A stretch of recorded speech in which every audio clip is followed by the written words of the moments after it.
When Mary retired, she assumed her next step would be downsizing to a condo or maybe moving closer to her children. But the thought of living alone terrified her. She'd lost her husband a few years back, and her closest friends lived hours away. Then she discovered co housing, an intentional living arrangement where residents have private homes but share common spaces, meals, and decision making. Within months of moving into her co housing community, Mary was cooking group dinners, mentoring young residents, and even gardening with her neighbors. She didn't just find a place to live, she found a family she chose. Welcome to another episode of the Simplify Senior Transitions podcast. I'm Dale Corpus, a senior transition specialist and real estate expert based in the San Francisco Bay Area, and also a proud member of the sandwich generation, juggling care for my own aging parents while raising my own family. Here's my promise to you. Every episode of this show brings you real stories, practical tools, and expert insights that make senior living and caregiving transitions easier so you and your loved ones can move forward with confidence instead of stress. My guest today is Wesley Cheng, founder of the Silicon Valley Senior Roundtable, executive director of televisit.org, and COO of Stack Care. Wesley is deeply involved in senior living innovation and has been exploring co-housing as an alternative model for intentional connected living. In this conversation, we'll explore what co-housing is, why it's gaining momentum, how it works in practice, and how it could change the senior living landscape, especially for those seeking community without the institutional feel of traditional facilities. We'll also hear stories from Wesley's work, the challenges and benefits of co-housing, and how families can explore this option for themselves. Let's dive in. Welcome to the Simplify Senior Transitions podcast, where we help families navigate senior living, real estate, and everything in between. Hosted by Senior Transition Specialist Dale Corpus, this show brings you expert insights, real solutions, and stress-free strategies to make senior transitions simple. Ready to dive in? Let's go. And we are back, everyone. Wesley, welcome to the show. How are you today? Thank you, Dale. I'm doing great, loving this great weather that we're having, and very, very happy to be on your show. Oh, I appreciate it. I think you're probably close to my 50th episode already. So thank you for being on. I've talked to a lot of people since February, so appreciate your time. Let's go ahead and just jump into this. Can you share a bit about your background and what led you into the senior living innovation space? Yeah, absolutely, Dale. And, many of the people that we've met in the senior space have had a personal story. Yeah. And I'm no different. My personal story started with my mom when she started having Alzheimer's. And it wasn't fun. And she basically told us she would never go into any of those, as she called them, old folks' homes. And therefore, we made a commitment to her that we would have her at home to care for. When she started showing signs of Alzheimer's, of course, we did everything we could to try and, quote, reverse it, knowing full well that it wasn't reversible. And as we saw her decline, it was extremely frustrating. And that got me into this, maybe there's a better way. Could I use technology, people, processes, different ideas? And that's when I stepped into this space about 20 years ago. Okay.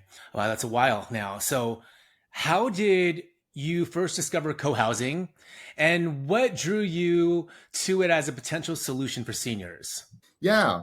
So co-housing was not something that I was looking for, but having worked in the senior industry for such a long time and having been to many wonderful senior communities, I thought to myself, well, what is it going to look like when it's my time to move in?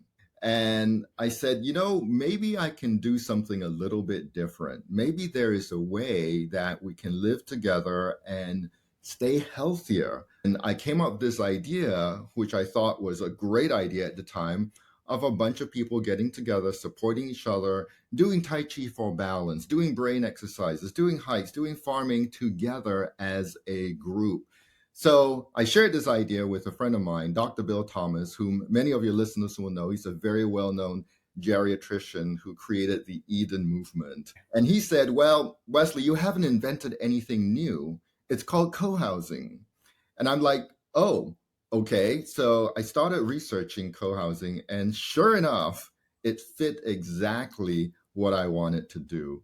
And that's how I got into this whole thing. It's been 7 years since I started the journey to try and figure out how to build our own co-housing community. Well, why do you think the concept of co-housing resonates so strongly in today's aging conversation? So I think what I've been seeing as we have served many older adults is they get lonely and isolated, especially once they start losing their mobility, their driver's license, for instance. Hmm. And then cognitive decline quickly takes over. And I was thinking, gosh, if there's a way that we could live together when we're younger and start developing these healthy aging habits together, would that make a difference? And there's so much research that shows that it does, but it's really hard to do it alone. I mean, a good example is exercise. Yeah. I mean, you and I, probably had challenges. A lot of your listeners have challenges with doing exercise on a regular basis. My doctor in my annual physical always scolds me and says, you got to do more exercise. And yeah, I know. And I actually do. But it's so much easier when a friend comes over and says, hey, let's go do exercise right now. And that's the whole point, is to have that community that's intentional, that wants to help each other to do healthy things like exercise, eating healthier, etc. I think this is so important. And as they say, prevention is better than cure. So you got to start younger. You have to really start 20 years before that point in time when you're starting to feel that decline. So I believe this is really for your listeners, not so much for their aging parents. Co-housing is not assisted living. I know some people have made that mistake and said, when I can't live in my house anymore, I'll move in with you. Yeah. And I have to disabuse them and said, no, you're not moving in with us by the time you need assistance. We're not assisted living, okay? We are intentional living, trying to stay healthy as long as possible so we have enough time to develop those good habits. Yeah. I love that we're talking about co-housing today. I mean, for a lot of people listening today, it might be the first time they've heard of this term. I want to just go over the nuts and bolts of it. For those who have not heard the term, what exactly is co-housing? Yeah, co-housing is a term that was invented, I would say, by two architecture students when they went to Denmark, probably about 40-ish years ago, and discovered that there were a lot of these people in Denmark who were living together, sharing spaces and meals, babysitting, all kinds of things, and having wonderful support, socialization, all that type of stuff. Those two architecture students turned out to be the people who wrote this book, which is Creating Co-Housing, Katie Okay. McCammond and Chuck Durrett. Katie McCammond, by the way, is our consultant. We've hired her on with her 35 years of experience to kind of help us smooth the way to this big project. Okay. So that's what co-housing, that's how it started. But what is co-housing actually? In the legal term, it's like a condo, right? It's not much different than a bunch of people living together, either in a single building or townhomes with an HOA. In fact, legally, we have an HOA. Yeah. The difference is everyone is part of the HOA. We make decisions by consensus, as opposed to a condo where the few people in the condo association make the decisions and everybody else complains about it. No, everybody gets together in co-housing, makes those decisions. When you join co-housing, you are intentional. In other words, you know what you're getting into. You're here to be part of this extended family, helping each other out, doing fun things together. And typically when you get in, you join at least one or two work teams, Okay. because this is something that is completely self-managed. We don't hire professional management companies. We do everything ourselves. So that's the basic concept of co-housing. Okay. You've touched on this some, but I still want to throw out this general question. Like, how is it different from a retirement community, assisted living, or even co-living? Great question. So I'll start with co-living, the last thing first, because co-housing and co-living are often confused with each other. Co-living typically refers to where you are in the same house and everything is shared. You're literally living in just one room of a bigger house. So you're basically having roommates. That's co-living, the same building. The difference is with co-housing, you own your own unit. So that's why it's a lot closer to the condo model, where either it's your own townhome or whether it's your own apartment building, your own condo unit itself. Okay, so that's the difference between co-living and co-housing. Now, retirement living. Yeah, a lot of people think, well, isn't this the same as a retirement resort, right? Where you can play golf and you can swim all day. Well, in some cases, it may look the same, but the intent is completely different. The intent of a retirement community, a retirement resort, shall we say, is really for yourself. You're thinking about yourself. The difference is co-housing, you're thinking of the group. You're always thinking and doing things as a group because the strength of us together makes us better. And so the tagline is life is better together. Whereas in many cases in a retirement resort, you're doing things by yourself. You're going swimming by yourself. You're golfing by yourself. You're doing things. And sure, you do some activities by yourself. It's all professionally managed.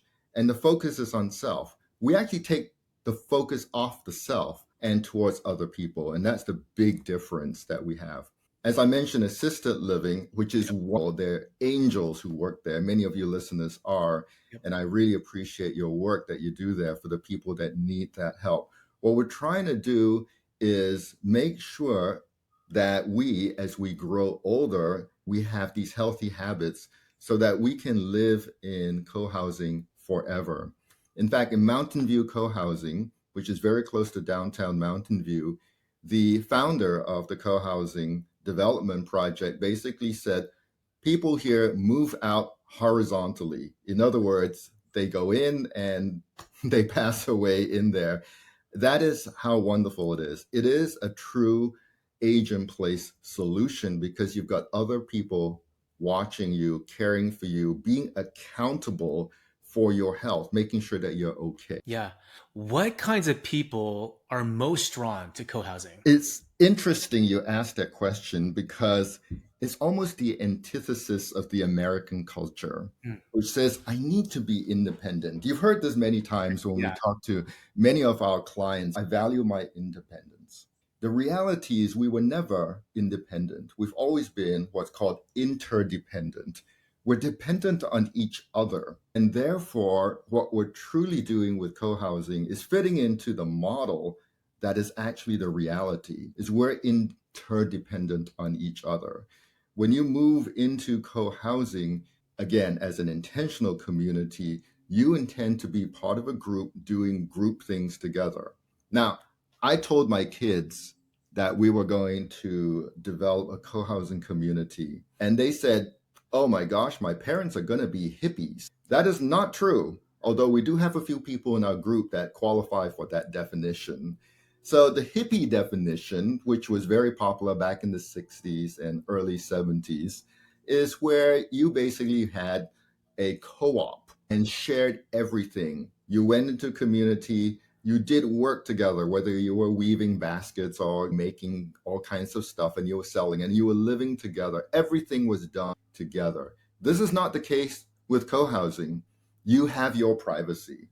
And they recommend for community building, you have regular meals, maybe once or twice a week. Some have them once a month, some have them more often than that. But you know what? That's pretty much it. Plus all the work that you do together. You don't have to do everything together. And that's the big difference between a co-op and co-housing. Okay. A related question. Can you describe what a typical co-housing community looks and feels like? The answer is no, because if you've seen one co-housing community, you've seen one co-housing community. They're all different. And it really depends. But in general, there are the urban co-housing communities, the suburban, and the rural, very similar to our housing types that we have. The most common ones in the Bay Area, as you can imagine, are the urban ones because we live in an urban area. So, for instance, Mountain View co-housing, and there are some on the East Bay, like Berkeley Moshav co-housing. There's some in Sacramento, like Washington Commons co-housing. Pleasant Hill has a beautiful one. So all of them typically have about 1 acre to 2 acres of land. And What we found is the magic number to support each other is about 24 to maybe 40-ish families living together. Okay. Well, do the math. You have to squeeze a fair amount into about 1 or 2 acres. So most of them look pretty much like an apartment building. So if you go to any of these, Mountain View, East Bay, etc., you'll see they kind of look like an apartment building. The suburban ones and the ones in the Midwest and East Coast, where there is a lot more land in California, they are spread out. They kind of look like a farm. But typically the buildings are still fairly close together because the whole point is you want it to be convenient to visit each other and to do things together. So that's kind of what they look like. Now, I'll answer your question in a different way. Do we have any idea what our co-housing community is going to look like? The answer is no as well. And we're trying not to be emotionally attached to any design concept because the idea of co-housing is that you're a community first. It's about the people first that happens to come with housing. So it always doesn't matter what kind of housing that you have. Now, having said that, I love good design. Okay. I'm not going to live in some box or really ugly thing. So yeah, we all will have something, I believe, that's pretty nice. I want to segue into the emotional and social impact of co-housing. So, loneliness and isolation are big challenges for older adults. How does co-housing address that? Absolutely right. And Dale, as you mentioned, I am the founder and executive director for Televisit, which is a nonprofit. We've been serving older adults for 15 years, focused on mitigating isolation and loneliness. And what we found, of course, is the most important thing is that once we hit the magic number of mid 80s, around 85, that about half the older adults will lose their ability to take the initiative. So even if they were professors and doctors and really smart people, at some point in time, they will stop taking the initiative, which means that they're happy to sit back and watch TV for 12 hours a day, which is not good. So in order to help, what we do in co-housing is we are organized. We are organized around meals, activities, and people watching out for each other. So I'll give a couple of examples here. In our case, we want to have a little farm. Okay. And that gives us a purpose, okay? We want to farm so we can eat healthy organic meals, for instance. Well, guess what? Farming is not easy. That's why we typically leave it to the professionals. Well, if you have to wake up in the morning and take care of those plants and take care of those pests and all the things that you have to do, it gives you a purpose to wake up in the morning. So that's one of the things. We make sure that in our work, in everything that we do, we have a purpose. And the second important thing is accountability. In Mountain View Co-housing, for when you join, there are 2 other residents who are kind of your buddies. It's like a buddy system. Okay. That are accountable for you. So at any point, if you're not up in the morning or you're starting to disappear and not join things, somebody's going to come knocking on your door and say, hey, what's going on? Are you okay? Come out and do this. Whereas if you're in your own home and you're being left alone, nobody knows what's going on. And that's why so many older adults just slide into isolation and loneliness. It's not an overnight thing, right? They just slide into it slowly over the years and they don't realize what's going on. And that's why you really need something to kind of continue to keep those activities going. Can you share a story of someone whose life was transformed by living in a co-housing community? Absolutely. Absolutely. Yeah, we have, of course, many stories about co-housing that we can use. Dale, you had a great story at the beginning already. And I'm not going to use real names here on the podcast, of course, but we've had people who've moved into co-housing. For instance, one lady just a week ago said her husband passed away, and she was fairly young. I would say she was in her 60s at the time. Her husband passed away, and she knew that she needed community, and she knew she was going to be lonely. And if she didn't do anything about it when she was young, she would slide into this isolation and loneliness that so many Americans do because they insist on having independence. She made a decision and she said, you know what? I'm going to go to co-housing. It's a big leap She did. She's been there for, gosh, I think she's probably about 20 years later. So she's been there for almost 20 years. She said, it saved my life. Okay. Having all these people around. And it's a great story. You see that being repeated many, many times. You've seen people who live in co-housing as a couple, one spouse passes away, and then they have a support system. Mm-hmm. Whereas many other people, especially when they get older, when one spouse passes away, they're suddenly lonely. What we see so often is that many older couples living together, they're very vulnerable, but they're able to keep going because between the two of them, they prop each other up. And when one passes away, suddenly you see how vulnerable the other one is. That's not going to be the case in co-housing. Yeah, I could see that. Now, how does co-housing foster intergenerational connection? Oh, I think that's the best thing. I think that intergenerational activities are really the thing that keep people young. It helps the younger families to have some peace of mind and some sanity when the kids are running all over the place. You got dozens of grandparents that want to dote on your kids, for instance. Yeah. And for the older people, it really gives them that purpose to see these young people growing up. So I think it's great to have it. Now, having said that, the majority of the new co-housing communities, or I should say the majority of co-housing communities in California that I've seen personally happen to be older adults. So typically kind of retirement age-ish people, 50s, 60s, 70s. And then you have a few younger families who've really understood the concept and importance of co-housing. But the reality is most of them here are going to be older adults. So they know that they need that community as they get older. And I wish more and more people were able to come in as they're younger. The unfortunate reality in California, in our housing market, is it's just too expensive. Many of them are just struggling to own any kind of home. And co-housing is market rate housing. It's not any cheaper than any other housing. What role does shared decision making and community governance play in building bonds? Oh, that is really an excellent question. And it's the best way to build bonds. You know, there's another saying from our consultant, Katie McCammon, that says co-housing is the longest and probably most painful self-improvement project. Think of us, all of us over the years have developed habits and biases, etc.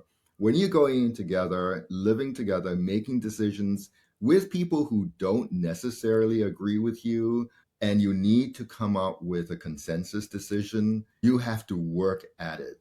And it's like those old toys where you basically had to tumble the rocks. And after a while, everybody's rough edges disappear. We don't all turn out the same. Okay. The point is not to be homogenous.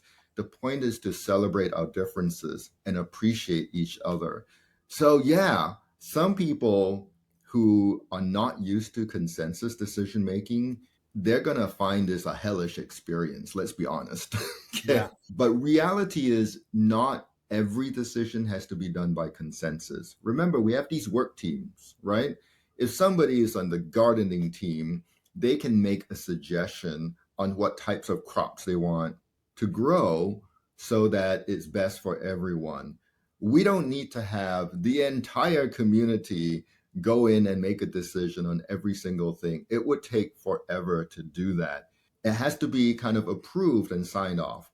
Now, in talking to actual co-housing community members, what they say is after a while, you kind of figure out how things work in this community, the governance of this community, because it really is governance. Yeah. And what happens is that there will be times when you say, this is not my area of expertise. I know I have a voice in it, but I'm going to trust some people to make the right decision for the community. And I'm just going to say, don't have to have my voice in this. And so having consensus doesn't mean that everyone has to agree with every single thing. Yeah. But at the end, everyone is comfortable with all the decisions that have been made. Yeah. I want to talk about the logistics and practicalities of co-housing. How are co-housing communities usually funded and developed? Yeah, there's a term in the housing market that's called resident-led development. And this is what it is. Basically, we have a bunch of residents that get together and say, we want to form a community. And usually there's a small core group, less than a dozen people. And they say, look, let's figure out how to do it. And they become developers. And by the way, it's a huge effort, okay? And it's a very risky effort too.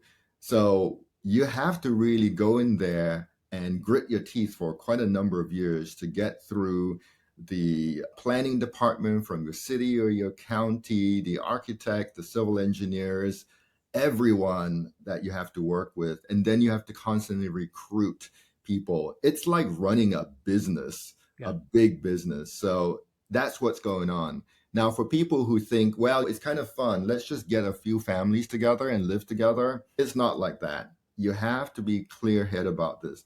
This is a real development project. It's a $40 to $50 million project. You have to treat it as such. Okay. Well, what's the process for joining or starting one? I mean, you alluded to that somewhat, but like, so say somebody wanted to join one. Yeah. So if you love the idea of co-housing, which of course I encourage you, go to cohousing.org. It's the nonprofit umbrella for the co-housing communities in the US. And there's a directory of the co-housing communities that are either forming, like the one that I'm doing, or the ones that have already been developed and have some openings. Now, here's the problem with co-housing. They are very popular. People move in and they don't move out typically. And so in almost all cases, there is zero vacancies in co-housing. And that's why if you really want co-housing, you should join a forming one or just wait and get on the list and hopefully something will vacate.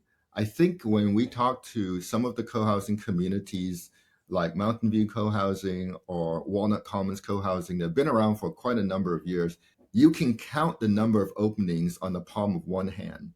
That's how long people stay because it becomes your family. Yeah. And, you know, these are your people. You support each other. You're not going to leave. How do residents balance privacy with shared spaces? No, that's a very individual one. Now, obviously, co-housing is designed so that you share lives with each other. Mm-hmm. There are people like me, and those of you who know me, I'm a busybody. I'm considered the village idiot of my street. I know everybody here. I help the old ladies change light bulbs. I do all those types of things. I organize the annual block parties, for instance. I'm the neighborhood preparedness coordinator. I do all those types of things. So I like getting into people's business. And if you happen to leave your door open in co-housing, I will walk in. So there are people like me who will do things like that. Not everyone's like me. Right. My wife is just the opposite. She would probably spend more time in the home doing her own thing in private. And so in co-housing, the design usually encompasses three different types of spaces. There's your private space, obviously your home. And then there is the public space, which is the common house, the gardens, all those places. But there's an in-between place, which is your semi-private place. Mm-hmm. And in some designs, it's like a little courtyard that you have outside, a porch where you can sit. And that's an invitation. If you're out in the porch and somebody walks by, like this idiot over here, you are welcome to come sit down and chat and have a cup of coffee with that person. So that's how they do that. But it is very, very individual on the personality. And I think people need to find their space. Mm-hmm. If everybody comes out all the time, I think it's a bit weird, to be honest with you. I don't think there's any co-housing that operates that way. But if everybody spends all the time indoors, it just becomes a condo. That doesn't work either. So there is that balance. And I think over dozens of years, the founders of the co-housing movement in the US, Katie McCammond and Chuck Durrett, they found that having meals a couple of times a week is kind of a magic number because it's often enough that you see each other, that you share your lives with each other. And that's where community happens over the meals. But it's not that often that you get tired of seeing each other all the time. Right. Yeah. So every community has to find its balance because every community is a collection of individuals that then decide how often do we do things together? How often do we do hikes? Do we all want to exercise in the mornings together? So they self-organize and decide. But there's some overarching principles about communities that you do have to live life together. So in fact, one of the principles in the design of co-housing is nobody has their own private garage. Because one of the problems with American homes is people drive into their garage, they go into the home and they never see their neighbors. In fact, one of the things that I do in being the block party coordinator, which by the way is an unofficial role that I've been doing for about 20 years as well, is we get the neighbors together, they have a great time. And then after that, when we break, they say, "Great party, we'll see you next year." And I'm like, what's wrong with tomorrow? So you live like strangers. I was in a conference some time ago, and I was on a table with people from New York, Okay. Manhattan. Now, Manhattan's got 8 million people. They're bumping into each other all the time. And I asked them, do you know your neighbors? And none of them knew their neighbors. I think that's really sad. Yeah, I get it. Now, what happens if someone's health needs change as they require more care? Yeah, that was a question that came up in a co-housing conference just about a week ago. Okay. And the reality is that's going to happen. Okay. There will be times, no matter how hard you try, no matter how good you are in your diet and exercise and brain games, you're going to develop some kind of cognitive decline. And if that happens and you don't have that help, you're going to need to get help.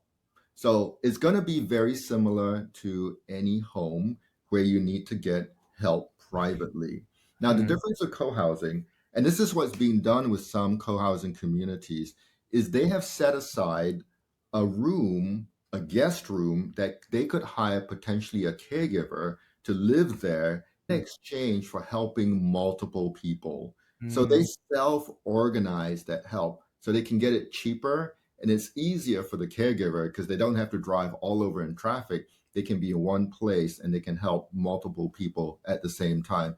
In a sense, it's very similar to this model, which you've heard of, called NORC, Naturally Occurring Retirement Communities, where apartments that have had people that grow old together over the last 20 or 30 years, they need help, and they kind of self-organize meals and people to come and do house cleaning and people to come and do personal cleaning, personal help, stuff like that.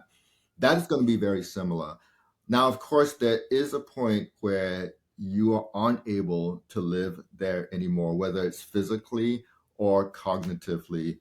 Then yes, you will probably have to move into an assisted living or a memory care unit, or maybe if your children are willing to take you in and provide that level of care. That's what it is. So not everyone can stay in co-housing forever. Let's pivot into challenges and misconceptions of co-housing. First question here is, what are the biggest misconceptions people have about co-housing? Yeah, so as I mentioned earlier, I think people think of it as a co-op where everything is shared, hippies, right?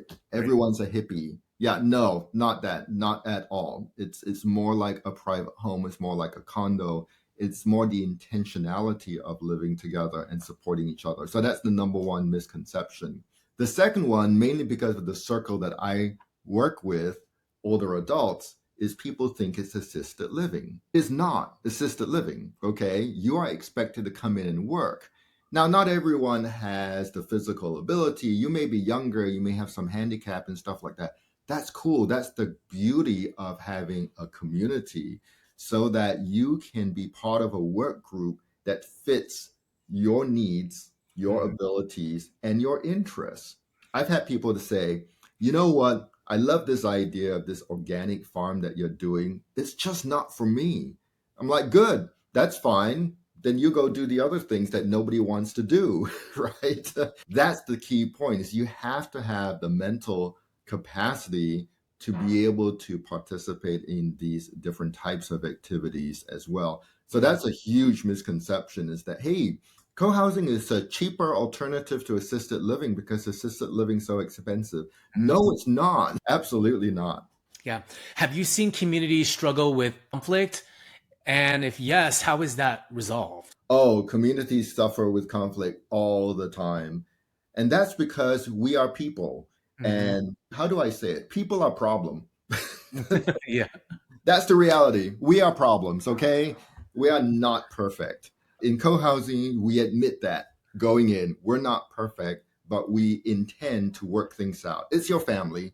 You've got your weird uncles and dysfunctional family members, and maybe that's you.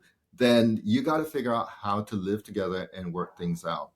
Now, for the people who move into co-housing and find that they really are not a good fit, well, it's like a real estate transaction. Yeah. You move out. It does happen. And then for other people, there is sort of a life cycle of co-housing. Within the first kind of few months moving in is sort of a honeymoon period. Okay. Everyone gets along. It's Yeah. well, put a bunch of people together and problems are gonna happen. Mhm. And the experience is within about a couple of years, you have conflicts. Okay. And the conflicts typically are, believe it or not, parking and pets are the Mm. two biggest issues. Very similar to condos, by the way. Mm. Very, very similar. And you just have to work it out. And for some people, it becomes so difficult that they find they can't live there and they move out. It doesn't happen a lot because you need to go in with your eyes open when you're going into co-housing. Mhm. And if they're able to weather those first couple of years, or if you move into an existing well-run community, then you're good from then on. Absolutely. Now, is co-housing financially accessible for most seniors, or is it still more of a niche option? It is a niche option in the sense that there's very little supply. In all of the US, there may be 300-ish co-housing communities. Not nearly enough for people, for anyone who wants co-housing. It's market rate. And in fact, what we've seen in some of the communities that have been around a while, like the ones in the Bay Area, they've actually held their value very well. In fact, compared to equivalent condos, they have a higher valuation than those. So it's great. So as a just a pure real estate transaction, you're doing well in that. But being market rate in the Bay Area with its crazy prices, you have to be able to afford to move in. So for many seniors, if they already own a home and they have enough equity, that's not a problem, right? You're just moving into an equivalent home. You can, move your tax base over there. It's wonderful. For many others, if they don't own a home or have any assets that they can use to buy a home, that's going to be the same problem as you have anywhere, is that you're just not going to be able to afford it. Yeah, makes sense. What's the current state of co-housing development in the San Francisco Bay Area? There's not many. Okay. Not many at all. So co-housing, the definition is not very tight. It's kind of an informal definition. So there are people who kind of slap the label and just say, hey, I'm co-housing. There's some communities that basically took a single family suburb and they removed all the back fences and they called themselves co-housing. Mhm. That works as long as they're doing the co-housing things together. Now, they Mhm. don't have any common spaces or anything, but they do a lot of things together. And that is beautiful. That is a wonderful idea of that. But because development is so expensive and so challenging, there are not many that are being done. Having said that, there are a lot more in the East Bay than on the peninsula and in Yeah. the South Bay. There are really not many on the peninsula and the South Bay. I keep mentioning Mountain View co-housing because they're about the only one in the peninsula that you can find right now. And by the way, don't get too excited. There is no availability in there. There's one in Fremont that's forming called Mission Peak. Mhm. There are about 3 in Santa Cruz. The one that we're doing is in Santa Cruz, so we'll be the 4th one as well. So that's great. We have a lot of friends and other people who've been through the process to help us out. But yeah, if you are interested in co-housing and you're living in a peninsula, you probably have to move to the East Bay or down into the Santa Cruz area. There's just not a lot. San Francisco doesn't have any that I'm aware of. Yeah. Are there models from other states or countries that you think we should learn from? Oh gosh, there are always ways you can learn from. What's interesting about co-housing, we talk about it as a new model. The reality is co-housing is the oldest model on earth. It's where humans needed to survive and where they gathered together in small groups, typically clans, and got Mm-hmm. together and did things together. And in that model, you see a lot in Asian countries Mm-hmm. where they have this type of model. It's not called co-housing, although some of them have started to pick up that name, but certainly you've got that. I think one of the models that I've looked at a lot and find very interesting is in Singapore. Singapore, of course, has one of the oldest populations. The government is very, very involved in housing. They build most of the housing, and they recognize that there's a need for older adults to be part of community. So instead of having a lot of assisted living communities, what they do is they include the older senior, they call them senior apartments in Singapore, senior apartments as part of the whole housing project so that they could go downstairs, they could play with the kids in kindergarten that's down there, they could visit the restaurants, the hawker centers, they could have community together and they could see life of all kinds living around them. I think that intergenerational mix makes a lot of sense. And that's because I think the government is involved and recognizes that that needs to happen. Over here, we have the housing rules that separate all these commercial, suburb, rural housing, and it makes it real difficult for anybody to do this. Now, what's happening is interesting is with the housing crisis in California, it is pushing the cities and the counties to have more density. And they're loosening a lot of rules. And a lot of the old zoning rules are starting to be questioned so that you could do things that you couldn't do before. And so we are actually taking advantage of some of these rules. This is about the best time to do any kind of development because the state of California is really pushing hard about that. In the US, I don't really see other models that work really well. Again, in other countries, especially some of the Asian countries, I think you see some of these models where the government is a little more involved in doing that. Now, where co-housing actually started in Northern Europe, in Denmark, in the Netherlands, where it's very popular as well, it is private. It is not the government. And they tend to be a bit smaller because housing is a little bit more affordable. And so people can take what's called an infill development, an existing collection of homes or apartments. They can tear down one and they can build some common spaces, and then the rest of them live other places. And they live together that way. Okay. So some of them are innovative, and the rules, the planning departments allow them to have that level of flexibility, whereas most of the time in the US, you do not have that flexibility. So I think the zoning rules, a lot of the rules from the planning department makes it very, very challenging to build co-housing in the US. Well, how could local governments or nonprofits support co-housing growth? Oh my gosh, we need to get the word out Hmm.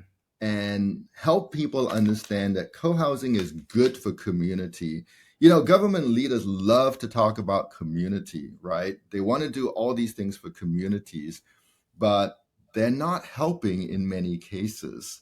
This is interesting because I actually spoke to several city council members. I've spoken to mayors, mayor pro tems, and many city council members about the whole co-housing effort. Most of them have never heard of co-housing. And once I talked to them about co-housing, they love the idea.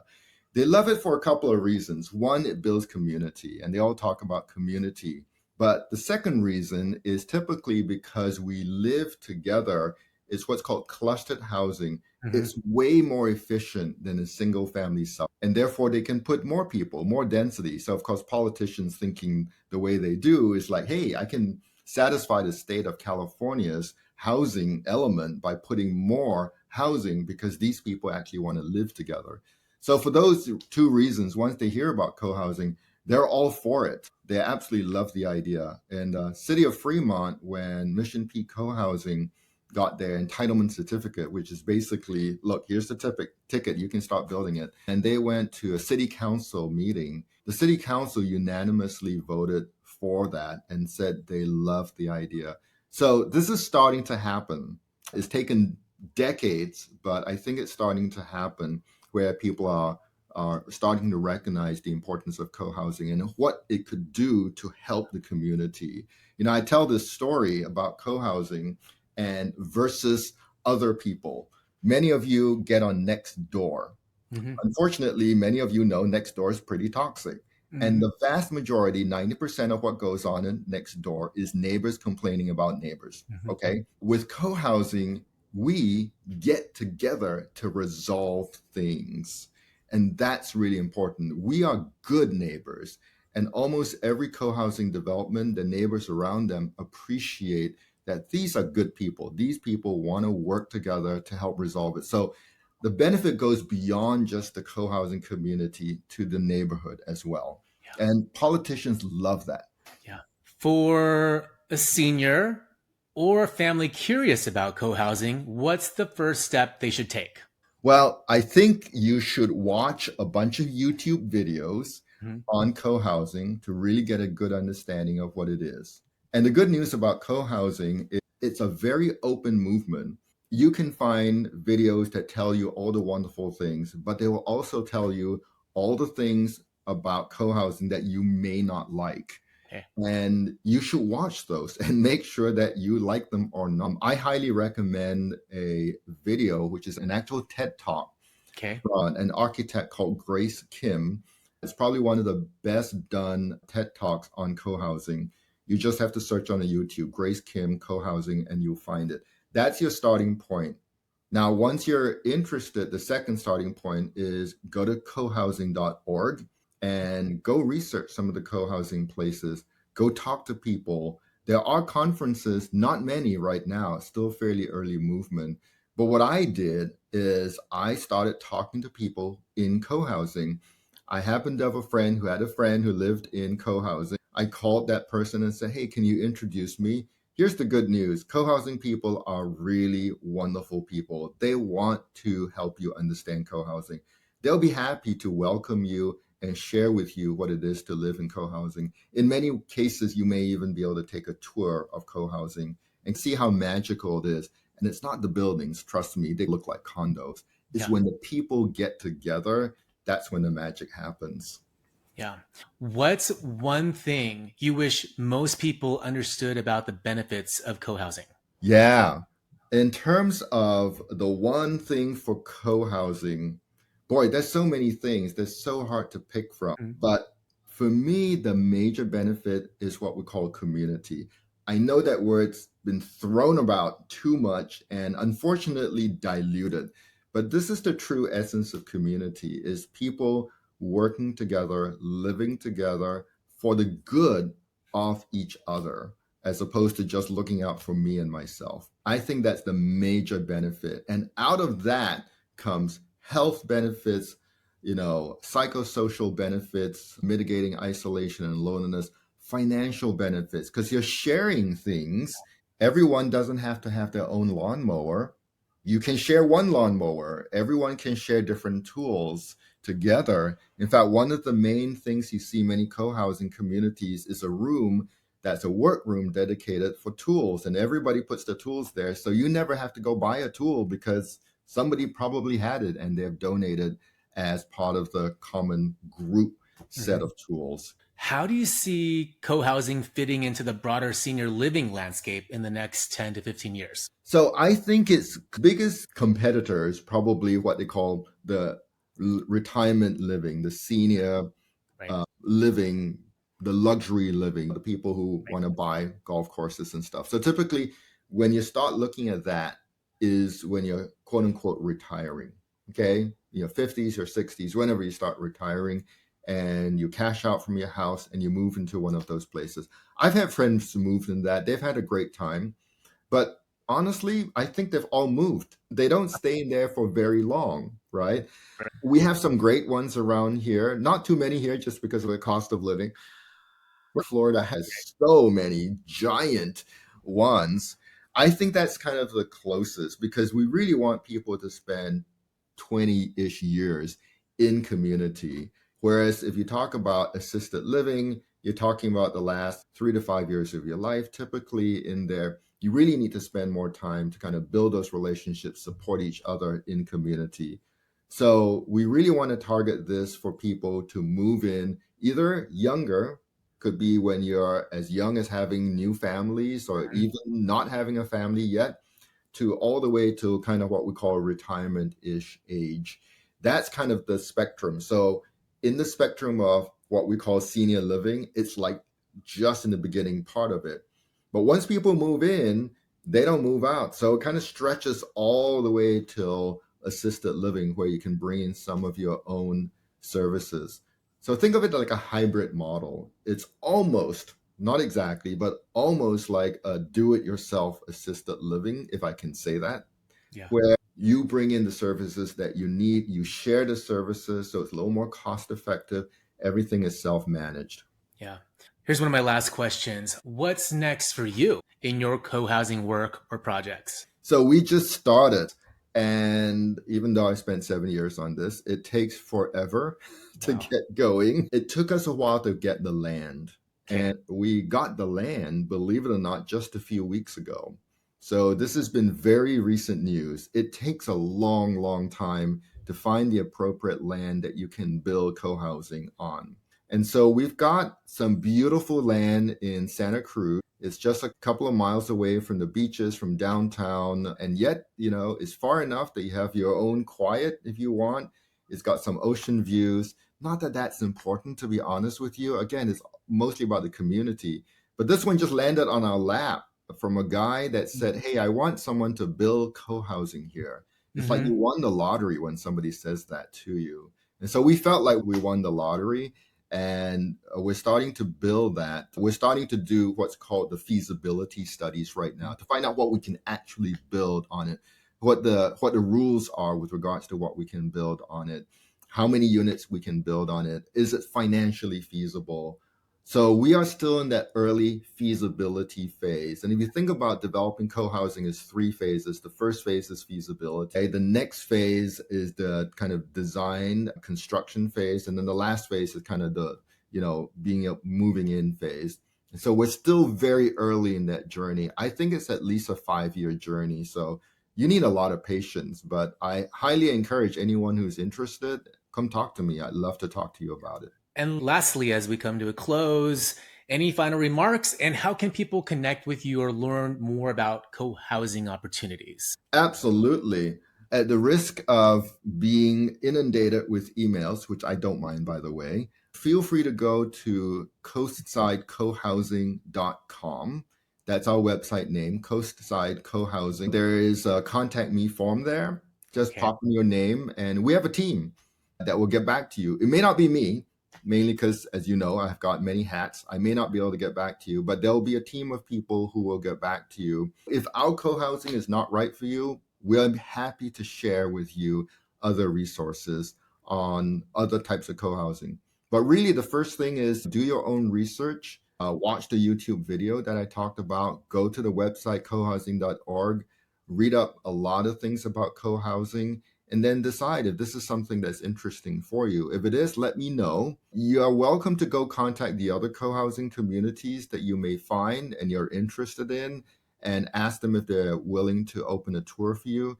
Now, typically, because they're busy with their lives too, you would want to organize a group of people. They don't typically do tours for just 1 or 2 people. You typically need to have a group of people, so it's worth their time. And then they'll sit down with you, talk to your group about co-housing, what it's like living there. And then they'll also invite other people from the group, from the co-housing community. And that's really the best way, because you're seeing real people and their lives. So that's what I would recommend. Excellent. Wesley, thank you so much for bringing this conversation to our listeners.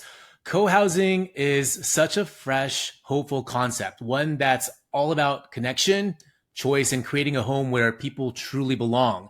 And for those of you listening or watching, if your loved one is considering senior living and you need to figure out to do with their home, let's talk. You could schedule a free consultation and learn more about my services at www.simplifyseniortransitions.com. Have a quick question, DM me on Instagram at SoulByDale. Here's my promise again. Every episode on this podcast is designed to make senior living transitions less overwhelming with stories, tools, and insights you can actually use. If you found this episode helpful, please leave a 5-star review on Apple Podcasts or Spotify. It really helps more families discover these conversations. Like, subscribe, and share this episode with someone who might benefit from it. Thanks for tuning in. Wesley, one last thank you for being on the episode with me today. Thank you, Dale. You're very welcome. And for everyone else, I'll see you on the next episode of the Simplify Senior Transitions podcast.